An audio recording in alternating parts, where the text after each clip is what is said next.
ঢাকা ৮ আসনে বিএনপির প্রার্থী মির্জা আব্বাস বলেছেন, ১১ দলীয় জোটের নাসিরউদ্দিন পাটোয়ারিকে দিয়ে আল্লাহ তাআলা আমার ধৈর্যের পরীক্ষা নিচ্ছেন। আমি যেন নির্বাচনের দিন ১২ তারিখ পর্যন্ত ধৈর্য ধরে থাকতে পারি, এই দোয়া চাই।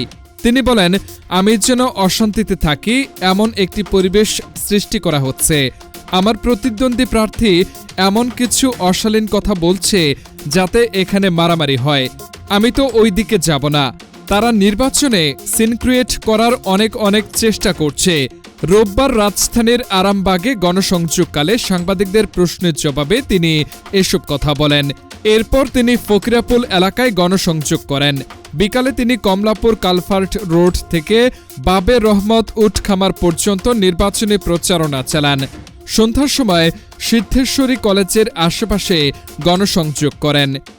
মির্জা আব্বাস অভিযোগ করে বলেন, নির্বাচন বানচালের জন্য কয়েকটি দল পরিকল্পিতভাবে কাজ করছে এবং ইলেকশন ইঞ্জিনিয়ারিংয়ের মাধ্যমে ফল পরিবর্তনের চেষ্টা করা হতে পারে।